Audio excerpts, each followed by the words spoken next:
నమస్తే శ్రీమాత్రే నమః శ్రీ గురుభ్యో నమః ఆదిత్యాయ చ సోమాయ మంగళాయ బుధాయ గురు శుక్ర శనిభ్యే రాహవే కేతవే నమః జపాకుస్మ సంకాశం కాశ్యపేయం మహాధృతిం తమోరిం సర్వపాపగ్నం ప్రణతోస్మి దివాకరం.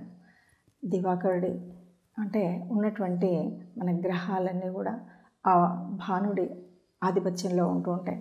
మరి గ్రహ శాంతి కావాలన్నా, గ్రహాల యొక్క తత్వం తెలియాలన్నా, మనం ఏ రాశిలో ఉన్నా, ఏ రాశిలో జన్మించినా కూడా మనకు ఈ గ్రహాల యొక్క అనుకూలత ఉండాలి. అలా అనుకూలత ఉంటే మనకున్నటువంటి అంటే గోచార రీత్యా కానీ జన్మజాతకం రీత్యా కానీ ఉన్నటువంటి లోపాలు ఏదైనా ఉన్నా ఈ గ్రహాల అనుకూలతను సాధించడం కోసం మనం చేసేటువంటి ఉపాసన కానివ్వండి, లేకపోతే గ్రహ ఆరాధన కానివ్వండి, దీనివల్ల మనకు సానుకూలత లభిస్తుంది. ఇలా మనం ఈ సానుకూలతను పొందుతూనే ఒక్కొక్క రాశిలో ఉన్నటువంటి లక్షణాలు ఎలా ఉంటాయి, ఆ లక్షణాలు ఉన్నటువంటి వారు మరి ఎలా తమకున్నటువంటి చిరు దోషాలు పోవడానికి ఏం చేయాలి అని చెప్పుకుంటూ పోదాం. తులారాశి. మనం తులారాశి గురించి చెప్పుకోవాలి అంటే, తుల అంటే మనకి ఇందులో మనం ఆ రాశి యొక్క ఇది చూసేస్తేనే మనకు ఒక త్రాసు గుర్తు కనిపిస్తుంది. అంటే సమానత్వం. ఈ రాశిలో మరి ఈ రాశి అధిపతి శుక్రుడు. శుక్రుడు అంటే ఒక ప్రేమతత్వానికి, శుక్రుడు అంటే ఒక కళారంగానికి మనకు చిహ్నంగా చెప్తూ ఉంటాం.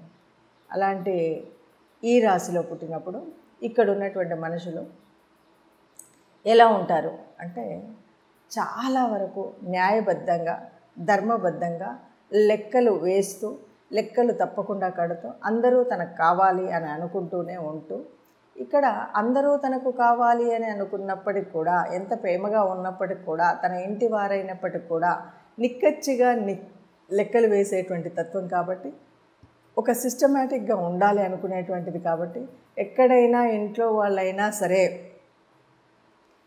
తమకు చాలా దగ్గర వాళ్ళైనా సరే లెక్కల్లో తేడా వచ్చినా, తాము అనుకున్నది అనుకున్నట్టుగా ఆ సమయానికి కాకపోయినా ఇంకా అక్కడ చాలా కటువైనటువంటి నిర్ణయాలు తీసుకునేటువంటి వారుగా ఉంటారు. అంటే వీరు చెప్పింది మంచి కోసమే చెప్తూ ఉంటారు, చెప్పినప్పుడు విననప్పుడు మాత్రం అక్కడ చాలా కటువైన నిర్ణయం, ఇంకా విననప్పుడు వీళ్ళతో సంబంధం లేదు అనే విధంగా అంత ఖచ్చితంగా ఉండేటువంటిది స్థితి వీళ్ళల్లో ఉంటుంది. సమాజంలో అందరూ కావాలంటారు, అందరితో ప్రేమగా ఉండాలంటారు, అందరితో కావాలంటారు, కానీ ఎంత ప్రేమగా ఉంటారో అంత సిస్టమేటిక్గా ధర్మం తాను అనుకున్నటువంటి ఒక పద్ధతి ఏదైతే ఉంటే ఆ పద్ధతిని అవలంబించడంలో ఎట్టి పరిస్థితుల్లో చిన్న మార్పు కూడా ఉంటే వీళ్ళకి నచ్చదు. అంటే ఇది అనుకుంటే ఈ సమయానికి ఇది కావాలి అంటే ఈ సమయానికి ఇది కావాలి, సమయ పాలన అంటాం కదా, దాదాపు ఆ సమయ పాలన ఇందులో వీరిలో కనిపిస్తుంది. సమయ పాలనే కాదు, కొంత ధర్మానుగుణంగా ఉండే రకంగానే ఉంటుంది. అందువల్లనే ఈ రాశి వాళ్ళు దాదాపుగా చెప్పాలి అంటే ఒక న్యాయాన్ని కొలిచేటువంటి న్యాయశాస్త్రంలో ఉండేటువంటి వాళ్ళు కానీ, ఒక జడ్జెస్ కానీ, లేకపోతే ఒక న్యాయం చెప్పే పెద్దలుగా ఉండేటువంటి వాళ్ళుగా కంటే ఉంటే చాలా చక్కగా రాణిస్తారు అంటారు. కానీ నేటి కాలంలో అది ఎలా ఉన్నా కానీ వీళ్ళు శుక్రుడి దీని మూలంగా చక్కటి కళలు, లలిత సంగీతం ఇలాంటివన్నీ వాళ్ళు స్వయంగా నేర్చుకున్న, లేదంటే అనుభవించడంలో కూడా, అంటే పాటలు వినడం కానీ, ఏదైనా చిత్రలేఖనము, ఈ వీటన్నిటినీ కూడా చూస్తే చాలా ఆనందపడేటువంటి మనస్తత్వం వీరికి ఉంటుందన్నమాట. అట్లాగే వీరు ఇప్పుడు రాజకీయ రంగం ఉందనుకోండి, రాజకీయ రంగము, తర్వాత చిత్రలేఖనము, తర్వాత పాటలు పాడేటువంటి వాళ్ళు, అలాగే సినీ రంగానికి సంబంధించినటువంటి వాళ్ళు, వీళ్ళు ఈ రాశిలో పుట్టినటువంటి వాళ్ళు కనుక ఆ రంగంలో ఉన్నట్టయితే చాలా ఎక్కువగా రాణిస్తారు అని చెప్పచ్చు. అంటే వీళ్ళకి ఆ కళా నైపుణ్యము, కళల్ని మెచ్చుకునేటువంటి తత్వము, కళల్లో మమేకమయ్యేటువంటి తత్వము బాగా ఉంటుంది వీరికి. అలాగే లలిత సంగీతానికి సంబంధించినటువంటి విషయాల్లో కూడా విని ఆనందించేటువంటి తత్వము, అలాగే వీరు స్వయంగా కొంతమంది గాయకులు ఇలాంటి వాళ్ళు అయ్యేటువంటి అవకాశం కూడా ఎక్కువగా ఉంటుంది. ఇక ఇంట బయట తమ అనుకున్నటువంటి దాన్ని ప్రేమించడం అనేటువంటిది బాగా ఎక్కువగా ఉంటుంది. అలాగే ఎంత ప్రేమగా ఉంటారో అంత నియమ నిబద్ధతలు అనేటువంటివి తప్పకుండా ఉంటాయి. అయితే వీరి రాశిలో ఎక్కడైనా గ్రహ అనుకూలత లేకున్నా ఉన్నప్పుడైతే కొంత మనం చెప్పొచ్చో చెప్పకూడదో కానీ ఇక్కడ ఏంటంటే పెళ్ళైనటువంటి వారు కూడా కొన్నిసార్లు మళ్ళీ వేరే వారిని ప్రేమించడము లేకపోతే ఇలాంటివి కొన్నిసార్లు ఈ కొంతమందికి మన జన్మజాతకంలో ఉన్నటువంటి గ్రహస్థితిని బట్టి కొన్నిసార్లు ఇలాంటి ఒక వైఫల్యమే అని చెప్పొచ్చు. అలాంటిదైతే కొంతమందిలో కనబడేటువంటి అవకాశం ఉంటుంది.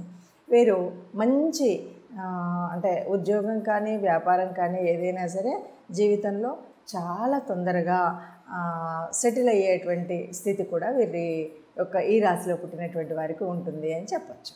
మనం ఏ రాశిలో పుట్టినా ఏ నక్షత్రంలో పుట్టినా ఏదేమన్నా సరే మనకున్నటువంటి అంటే ఈ జన్మ ఇక్కడ తీసుకోవడానికి కొంత గ్రహాల యొక్క అంటే ఆ గ్రహాలు అనుకూలించడం అననుకూలించడం అనే దాని మీద కూడా ఆధారపడి ఉంటుంది.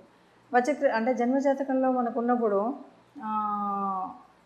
ఎలా ఏ రాశులు ఎక్కడున్నాయి ఏంటి అని చెప్పుకుంటే మన జన్మ రాశి ఏంటి, ఈ రాశి మరి ఈ రాశిలో ఏ గ్రహాలు ఉన్నాయి, ఈ విషయాలన్నీ దాన్ని బట్టి మనకు కొంత మన యొక్క జీవితంలో ఉండేటువంటి మార్పులు చేర్పులు, మన ఉన్నతి, చదువు, ఆరోగ్యం ఇవన్నీ కనిపిస్తూ ఉంటాయి. ఆహార వ్యవహారాలు, మన పద్ధతి, శైలి, రచనా వ్యాసంగం ఇవన్నీ కూడా ఒక్కొక్క గ్రహం యొక్క అనుకూలతను బట్టి మన యొక్క స్థితిగతులు తెలుస్తాయి. అట్లాగే వివాహ సంబంధమైనటువంటి విషయాలు కానీ లేకపోతే మన సంతానం గురించి కానీ, వివాహం అయిన తర్వాత భార్యాభర్తల యొక్క తోడు నీడగా ఇద్దరు కూడా కలిసి ఉండేటువంటి స్థితి, ఇవన్నీ కూడా మనం అవునన్నా కాదన్నా అక్కడెక్కడో ఉన్నటువంటి గ్రహాలు మనం ఈ భూమి మీద అంటే ఉన్నటువంటి మన యొక్క పుట్టకి ఒక కనెక్షన్ ఉంటుంది. ఈ కనెక్షన్ ఉండడం వల్లనే మనం గ్రహ ఆరాధన చేయడం, నవగ్రహ ఆరాధన చేయడం అనేది ఉంటుంది. ఎప్పుడు కూడా దైవానుకూలత ఉండాలి, నవగ్రహ ఆరాధన ఉండాలి. దీనికి అనుకూలమైనటువంటి ఒక్కొక్క గ్రహానికి ఒక్కొక్క అనుకూలమైనటువంటి అంటే మనం చేయవలసినటువంటి తీర్చుకోవాల్సినటువంటి రుణాలు కానీ ఏవైనా ఉన్నా కూడా వాటన్నిటిని తీర్చుకుంటూ మనము ముందుగా అసలు మన రాశి ఏంటి, ఈ రాశిలో పుట్టినటువంటి వాళ్ళ లక్షణాలు ఏంటి, ఈ లక్షణాలు ఉన్నాయి కాబట్టి నేను ఏం చేయాలి, ఈ రాశిలో ఉన్నప్పుడు నా రాశి యొక్క మరి ఇందులో ఉన్నటువంటి నా నక్షత్రం ఏంటి, నక్షత్రానికి అధిదేవత ఎవరు, ఏ గ్రహాన్ని నేను పూజించాలి, ఏ రకమైనటువంటి దాన ధర్మాలు చేయాలి, పితృదేవతలను ఎలా పూజించాలి, ఇలాంటి అనేకమైనటువంటి విషయాలకు మనకు తెలుస్తూ ఉంటాయి. కాబట్టి అవన్నీ చేసుకున్నప్పుడు సుఖ సంతోషాలతో ఆయురారోగ్యాలతో సంతోషంగా మనకు ఏ రాశిలో పుట్టినా కూడా హాయిగా మేటి రాశి ఈ రాశి అన్నట్టుగా ఉండే విధంగా ఉండగలుగుతాం. ఇలా ఉండాలి అంటే మనం రాశిలో ఎక్కడ పుట్టామో అది భగవత్ అనుకూలంగా మనం ఎప్పుడు పుట్టామో ఏమంటే పూర్వజన్మ సుకృతం వల్ల మనం తీసుకున్నటువంటి జన్మ వల్ల ఏదో ఒక రాశిలో పుడతాం. పుట్టినా కూడా ఆ రాశిలో ఏ గ్రహం ఉన్నా ఎలా ఉన్నా కూడా మనకు మిగతా గ్రహాలు ఏవి ఎక్కడ ఉచ్చనీచల్లో ఉన్నా ఎలా ఉన్నా కూడా మనం సానుకూలమైనటువంటి సవ్యమైనటువంటి జీవితాన్ని గడపాలంటే తప్పకుండా మనం ఏ రాశిలో పుట్టామో దాంతోపాటు ఏ గ్రహాలని మనం ఆరాధించాలి, ఏ దేవతానుగ్రహం పొందాలి అనేటువంటి విషయాన్ని తెలుసుకుని ఆ రకంగా మనం వెళ్ళినట్టయితే తప్పకుండా సుఖజీవనం పొందొచ్చు అని చెప్తూ శుభం భూయాత్.